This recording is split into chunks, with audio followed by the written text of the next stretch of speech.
जैसा कि आप सभी जानते हैं, पहले भी आपको बताता रहा हूँ कि मैं थोड़ा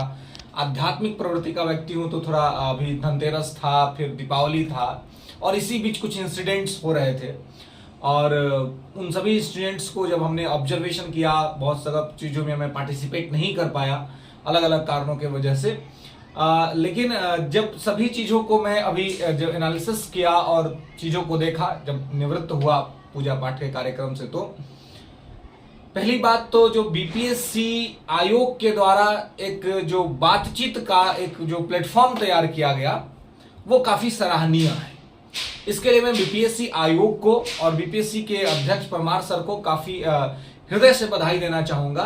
कि सर ये एक बहुत डेमोक्रेसी में बातचीत का एक प्लेटफॉर्म तैयार करना और कुछ बदलाव करने से पूर्व बातचीत करना, ये बहुत ही बेहतरीन प्रक्रिया है और ये डेमोक्रेसी में इस प्रक्रिया की सराहना होनी चाहिए, प्रशंसा होनी चाहिए और बीपीएससी आयोग इसके लिए प्रशंसा का पात्र है, इसमें कोई दो राय नहीं है। लेकिन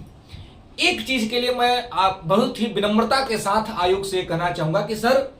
जब डायलॉग करना ही था, जब बातचीत करनी ही थी, तो बातचीत विद्यार्थियों से हो, छात्रों से हो, शिक्षकों से नहीं हो सर। शिक्षकों से नहीं हो, ये मैं इसलिए कह रहा हूं, मैं खुद भी एक शिक्षक हूं, लेकिन मैं इसलिए कह रहा हूं शिक्षकों से नहीं हो क्योंकि सारे शिक्षकों का अपना अपना इंस्टीट्यूट चल रहा है। तो सर, ये एक बाजारवाद की दुनिया है, ये एक मार्केट का दुनिया चल रहा है। ऐसे में जब आप किसी को बुलाते हैं, बीपीएससी आयोग किसी शिक्षक को मीटिंग करने के लिए, तो उससे इनडायरेक्टली कहीं ना कहीं उनके कोचिंग इंस्टीट्यूट का भी प्रचार होता है और वो विद्यार्थियों को यह बताने का कोशिश करते हैं कि देखो हमारी पहुंच तो आयोग तक है। यानी कि फिर भी विद्यार्थी और छात्र जो है वो एक प्रकार से कहीं ना कहीं एक दुष्चक्र, एक कुचक्र का शिकार हो जाता है, क्योंकि अब यहां से चूंकि बहुत सारे जो पीछे के मामले रहे हैं, जो बहुत सारे बार जो सेटिंग के मामले रहे हैं, बहुत सारे बार पेपर्स लीक के मामले हुए हैं, उसमें बहुत सारे कोचिंग इंस्टीट्यूट्स एंड टीचर्स के नाम भी सामने आए हैं। तो आप बताइए कि फिर विद्यार्थी किस प्रकार से ये समझेंगे या अन्य विद्यार्थी कि भाई हम जो व्यवस्था है वो पूर्णतः से निष्पक्ष चल रहा है। और जो पूरी ये जो मीटिंग बुलाई गई थी, ये मीटिंग जो थी वो बेसिकली 70वीं बीपीएससी को लेकर के थी। मीडिया के बंधुओं से मेरा एक विनम्र आग्रह है कि भाई आप जब कोई जब मुद्दा आप दिखाते हैं, हमारे बीपीएससी टीआर 3 के छात्र भी रिजल्ट को लेकर के वेट कर रहे हैं, लेकिन ये मीटिंग पूरा का पूरा जो मीटिंग था वो मीटिंग बीपीएससी टीआर 3 को लेकर के नहीं था। ये पूरा का पूरा मीटिंग बीपीएससी 70वीं प्रिलिमिनरी एग्जामिनेशन जो दिसंबर में आयोजित होने वाला है उसको लेकर के था। और उस पर यह बताया गया था कि भाई जो एग्जाम से दिसंबर में हम आयोजित कर रहे हैं उसमें परसेंटाइल और नॉर्मलाइजेशन लागू करने पर बातचीत के लिए शिक्षकों को आमंत्रित किया गया था। मैं स्पष्ट तौर पे कह दूं कि मैं अभिजीत दुबे स्पष्ट तौर पे यह कहना चाहता हूं कि बिहार में बीपीएससी में परसेंटाइल और नॉर्मलाइजेशन की फिलहाल कोई आवश्यकता नहीं है। जब आयोग ने एक नोटिस निकाल के बीते दिनों ये बता दिया था कि हम एग्जाम एक ही शिफ्ट में कराएंगे, तो जब एग्जाम एक ही शिफ्ट में होगा तो परसेंटाइल और नॉर्मलाइजेशन की तो कोई बात ही नहीं है। और जितना ये उम्मीद लगाया जा रहा था कि बहुत बड़े स्तर पे अप्लाई होगा तो ऐसी संभावना बनेगी, 2 शिफ्ट में एग्जाम होगा, वैसी कोई संभावनाएं फिलहाल दूर दूर तक देखने को नहीं मिलती है। आयोग के द्वारा ही कुछ विषय एक निर्णय नोटिस निकला था जिसमें बताया गया था कि एक शिफ्ट में ही एग्जाम हो जाएगा। तो जब एक शिफ्ट में एग्जाम हो जाएगा तो नॉर्मलाइजेशन और परसेंटाइल का कहीं से कोई जो है सो आधार नहीं बनता है, तो वो नहीं होना चाहिए। और बिहार में बीपीएससी में फिलहाल इसके लिए कोई आवश्यकता नहीं है। हालांकि आयोग इस बात के लिए सराहना का पात्र है कि आयोग ने यह कहा है कि हम छात्रों के साथ भी डिस्कशन करेंगे और इसके लिए जो है वो आपको 11 नवंबर से 15 नवंबर के बीच में कभी भी एक दिन जो है सो आपको बुलाया जा सकता है। कहां? गांधी मैदान में, पटना के गांधी मैदान में नहीं, गांधी मैदान के बगल में जो बापू सभागार है, उस बापू सभागार में एक मीटिंग आयोजित की जाएगी जिसमें छात्रों को आमंत्रण भेजा जाएगा और छात्र जाकर के अपने विचार रख सकते हैं। तो मैं सभी छात्रों से जरूर कहूंगा कि आप जाइए, आप स्वतंत्र अपना विचार रखिए और आपके मन में जो भी सवाल है वो आप आयोग से कहिए, आयोग से पूछिए, आपको जो भी कहना है,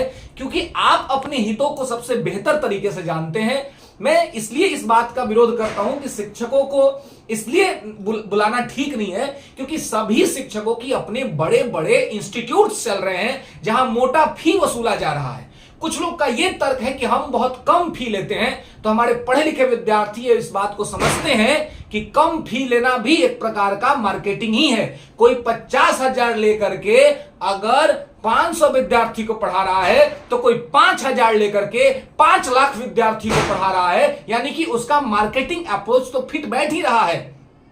और मैं साथ ही ये जितने लोगों को बुलाया गया था मैं आयोग से विनम्रता के साथ यह निवेदन करना चाहूंगा, ये कहूंगा कि कृपया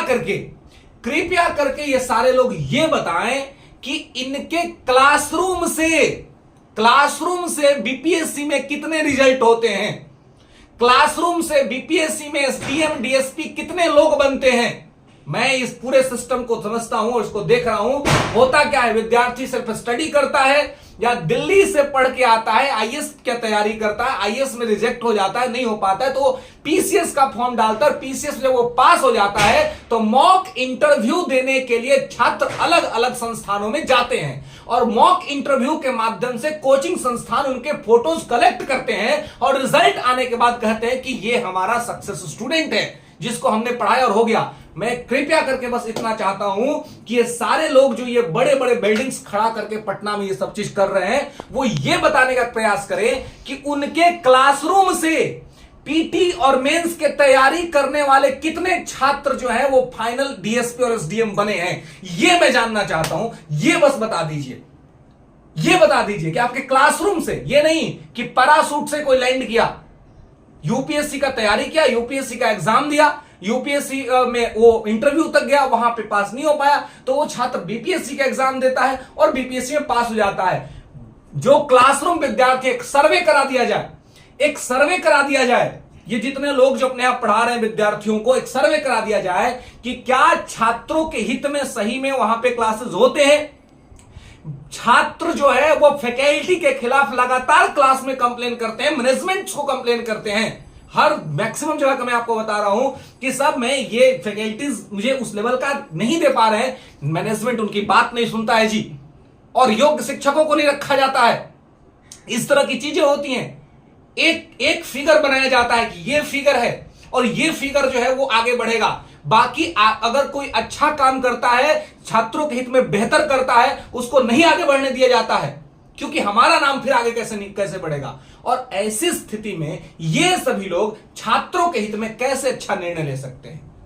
तो चाहिए क्या कि छात्रों के लिए जो मीटिंग बुलाई जा रही है उस मीटिंग में छात्र जाए और छात्र अपने मुद्दों को रखे और छात्र अपना जो भी उनका सवाल है वो सवाल को कलेक्ट करे। और बीपीएससी इस बात के लिए सराहना के पात्र है। मैं बार बार कह रहा हूं कि उन्होंने एक डायलॉग का प्लेटफॉर्म बनाया है और डायलॉग के बाद चेंजन की बात करें, लेकिन परसेंटाइल और नॉर्मलाइजेशन की फिलहाल बीपीएससी को कोई आवश्यकता नहीं है। 67वीं बीपीएससी के बाद भी ये बात उठी थी जब अतुल प्रसाद सर बीपीएससी के चेयरमैन हुआ करते थे, लेकिन उस समय भी बिहार में आंदोलन हुआ, दिल्ली तक आंदोलन हुआ और फिर सीएम नीतीश कुमार के इंटरफेरेंस के बाद ये सारी चीजें क्लियर हुई कि एक ही शिफ्ट में एग्जाम होगा और परसेंटाइल और नॉर्मलाइजेशन लागू नहीं होगा। इस पर बड़े स्तर पे पदें आई हुई हैं, विद्यार्थी जो है वो मेहनत कर रहे हैं, इसलिए किसी तरह का कोई शंका ना हो, किसी तरह की कोई दिक्कत ना हो। इसलिए आयोग से विनम्रता से मेरा निवेदन है कि नॉर्मलाइजेशन और परसेंटाइल के मुद्दे को इस बार छोड़ दिया जाए और इस पर कोई ध्यान न दिया जाए। एक शिफ्ट में एग्जाम कराया जाए और एक शिफ्ट में एग्जाम करा करके सारी चीजें की जाए। इसके अलावे जो महत्वपूर्ण बात है वो मैं आपसे ये बताना चाहता हूं दोस्तों